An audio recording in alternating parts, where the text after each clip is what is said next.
They told you the heart is a compass. They lied. It is a parasite. You were instructed to follow it, to let passion be the engine of your ascent. Look at the wreckage that philosophy has left in your wake. Every catastrophic miscalculation, every vulnerability, exposed every empire you failed to build because you were compromised by anxiety or blinded by excitement. The common denominator was always emotion. You felt, and therefore you bled. The world is not inherited by the passionate. It is claimed by the surgical. It belongs to the minds that can survey a disaster and feel absolutely nothing but the icy compulsion to calculate the next move. When Machiavelli authored the operating manual for power, he did not glorify passion. He codified virtù, a ruthless strategic prowess. He understood what modern biology now proves emotion carries a devastating allostatic load. It is a biological tax on your cognitive endurance. Consider the ruins of Rome. Mark Antony possessed passion, and it reduced him to a footnote of tragic romance. Augustus Caesar possessed cold structural sovereignty, and he became a god. The person who cares the least dictates the terms. Sever the artery between your reality and your emotional response. Enter the zero state. Become a ghost in the machine. You are walking through a modern skyscraper equipped with the nervous system of a hunted caveman. Evolution did not design you to be sovereign. It designed you to survive in a paranoid tribe on a hostile savanna. Your fear, your shame, your desperate need for tribal validation, these are glitching remnants of outdated software firing alarms in an empty room. Fear was engineered to save you from predators. Now, hyperbolic discounting weaponizes that same fear to keep you paralyzed, trading long-term empires for short-term comfort. When you feel a spike of emotion, your prefrontal cortex, the architect of logic and long-term strategy, literally powers down. You regress. You become a reactionary animal. Machiavelli recognized this centuries before neuroimaging. He observed that men who are slaves to present necessities are infinitely manipulable. Modern corporate hierarchies operate on this exact principle. They exploit your authority bias and your panic to extract your labor. If they can manufacture your anger, they own your focus. If they can trigger your guilt, they own your compliance. Look at your emotions not as profound truths, but as physiological noise. You are the pilot flying through a storm. Your feelings are broken instruments. Ignore the sirens. Trust the horizon. Hope is not a virtue. It is the anesthetic of the defeated. You have been conditioned to view hope as a beautiful resilience, the feather in the dark. In the brutal calculus of power, hope is a beggar's strategy. It is the ultimate abdication of control. The man who hopes is waiting. He is waiting for the market to turn, waiting for mercy, waiting for a savior who will never arrive. Machiavelli despised this passivity. He believed in fortuna, but he understood that fortune is a force to be violently dominated, not courted with prayers. When you hope you trigger the Zeigarnik effect, your brain leaves tabs open, obsessing over what could be draining the critical cognitive bandwidth required for execution. The Stoics knew better. They weaponized the dichotomy of control to mitigate risk. The Machiavellian does not hope a plan works. He engineers the architecture so that failure is structurally impossible. Think of the ledgers you ignored hoping the red ink would fade. Think of the decaying alliances you maintained praying the rot would cure itself. Action cures. Hope prolongs the bleed. Replace hope with surgical calculation. Look at the board. Move the pawn. Expect nothing and you are fortified against everything. Your empathy is rarely kindness. Usually, it is just arrogance dressed in tears. You look down on the drowning, and to soothe your own guilt for surviving, you throw them a line, risking your entire ship in the process. In the theater of power, pity is a fatal structural leak. Machiavelli analyzed Cesare Borgia, a man who pacified a lawless region through magnificent surgical cruelty. The result of his ruthlessness was absolute stability. Machiavelli argued that this focused severity was the truest form of compassion.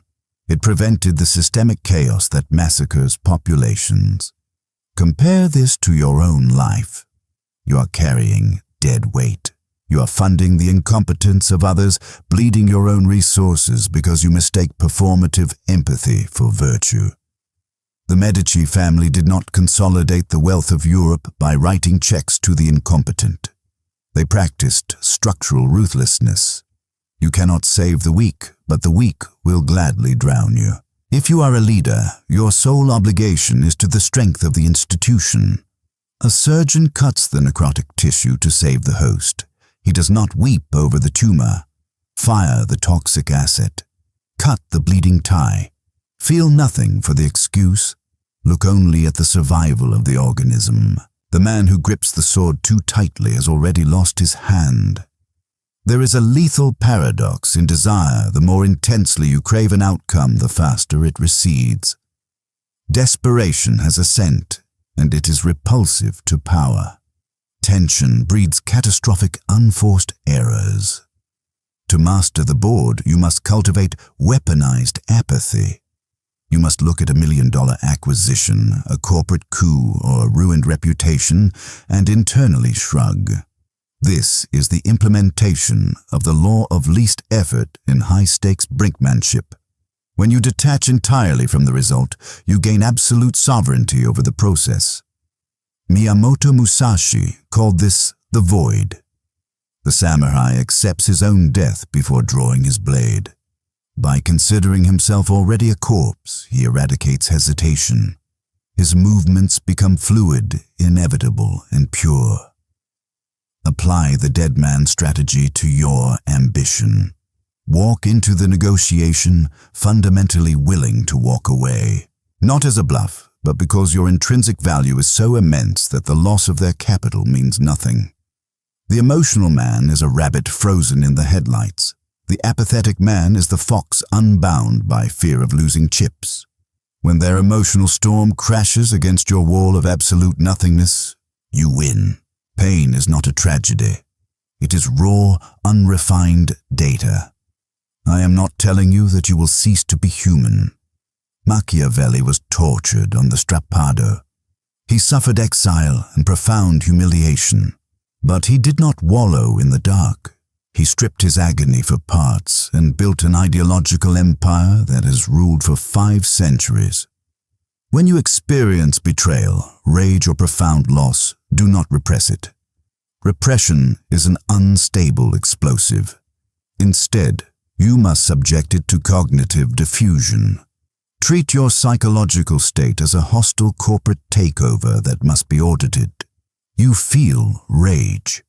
Why? Because a subordinate bypassed your authority. Why does that matter? Because your grip on the hierarchy is fragile. You have just shifted from the reactive limbic system to the analytical prefrontal cortex. The emotion has been neutralized into a metric. This is the alchemy of the elite. The herd feels pain and self-medicates. The sovereign feels pain and extracts its kinetic energy to build a fortress. Your emotions are the weather. You cannot stop the rain, but you can build the aqueduct. Use the rage as industrial fuel. Use the paranoia as a risk assessment algorithm. Use everything, feel nothing. A predator that broadcasts its hunger starves. If you walk through the world radiating the cold, calculating void of the zero state, the herd will instinctively identify you as a threat. The societal immune system will activate to destroy you. Therefore, you must master the camouflage of the great pretender. Inwardly, you remain a fortress of ice. Outwardly, you project warmth, charm, and harmless accessibility. This is not cowardice, it is the halo effect weaponized.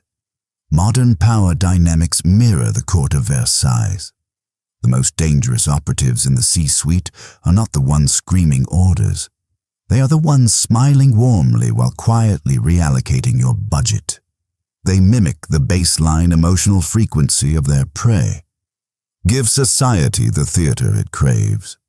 Laugh at the mediocre joke to purchase leverage. Offer the sympathetic nod to extract intelligence.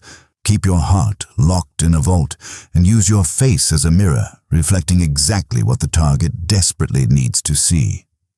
You slide past the gatekeepers, not because you broke the door, but because you looked exactly like a friend holding the key. They demand your selflessness because it is the cheapest way to buy your labor.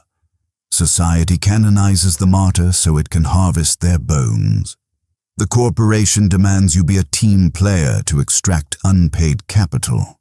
The parasitic relative preaches loyalty to drain your vault. Machiavelli understood that the sovereign must be the absolute center of gravity. This is not petty vanity. It is the cold mathematics of institutional survival. If the sun extinguishes itself to warm a single asteroid, the entire solar system dies. You are the apex asset, your cognitive bandwidth, your capital, your time. These are highly finite, non-renewable resources. You must adopt strategic narcissism. Every time you invest emotional currency in someone else's self-inflicted crisis, you fall victim to the sunk cost fallacy. You are subsidizing their weakness. Treat your energy as a sovereign state. The borders are closed. Access is granted exclusively through the exchange of high-tier value. If someone introduces friction, do not feel insulted. Simply classify them as an operational liability and terminate their access. Most men are cheap, bought with a smile or the promise of inclusion. Make yourself impossibly expensive. Every time you speak your ambitions, you bleed out your leverage. The amateur is addicted to the dopamine release of the announcement. You share your grand strategy with a confidant, and your brain rewards you as if you have already achieved the victory. The kinetic drive evaporates into the air. Worse, you have just handed your enemies a topographical map of your desires. When they know your objective, they know exactly where to build the wall. Sun Tzu preached the doctrine of formlessness. If you have no shape, you cannot be attacked. You must become a fog. Disrupt your opponent's observation loop. If you starve them of accurate data, they cannot orient themselves. They will make decisions based on phantoms. When asked of your plans, deal in vague pleasantries. In negotiations, state your terms and then deploy the heavy, suffocating weight of predatory silence. The human mind abhors a vacuum. In the absence of data, your opponent will assume you hold massive, unseen power. They will begin to bid against themselves, squirming to fill the void. The thunder only arrives after the lightning has already struck. You fear the empty room because you do not know who you are without an audience. The weak will look at the fortress you have built, see the moat, and call you lonely. They do not understand the profound distinction between the pain of loneliness and the supreme utility of solitude. The herd huddles together, suffocating in the warmth of shared mediocrity, trading gossip because they lack the capacity for vision. The cold preserves, the heat of the crowd rots. Machiavelli did not write his masterpiece at a crowded banquet. He wrote it in the dead of night in absolute exile, conversing only with the ghosts of dead emperors. Isolation is a strategic sensory deprivation tactic. When you enter the zero state, you lose the stomach for triviality. You trade the chaotic noise of the masses for the pure, unadulterated signal of macro-level truths. Do not panic as your circle shrinks. You are merely shedding the dead weight of the unexceptional. The throne is a single seat. It is designed for one. To rule, you must find absolute terror in the crowd and absolute peace in the silence of the sovereign. The victim asks why the storm came. The architect builds a windmill. When you have successfully executed the amputation of your emotional liabilities, you do not become a machine. You become untouchable. You reach the apex of Machiavellian endurance, amor fati, the love of fate. But the sovereign does not passively love the fate he is handed. He loves the fate he engineered. You erase the infantile concepts of good and bad from your vocabulary. There is only the useful and the useless. The market collapsed. Useful. The weak will be liquidated, leaving their market share for you to harvest. The alliance shattered. Useful. You have exposed a traitor before the war began. This is the mechanics of anti-fragility. You do not merely withstand chaos. You metabolize it, while the rest of the world is paralyzed by anxiety. Watching their delicate structures burn, you feel a dark surgical thrill.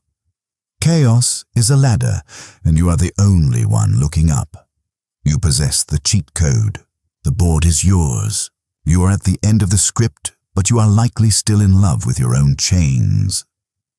Look at the mirror. For most of you, the suffering is a warm blanket. The victimhood is your most prized possession because it absolves you of the terrifying responsibility of conquering. To drop your emotions is to drop your alibis. If you are cold, if you are calculating, you have absolutely no excuse left for being average. The modern algorithmic structure is designed to keep you pacified. It feeds you outrage to keep you emotional and entertainment to keep you docile. It breeds a subtle syndrome within the collective, blinding them to the structural realities of elite power. What I have mapped out here is merely the perimeter. The true architecture of dark psychology, the mechanisms that actually dismantle institutions and govern minds, cannot be broadcast to the herd. The algorithm suppresses the lethal truths.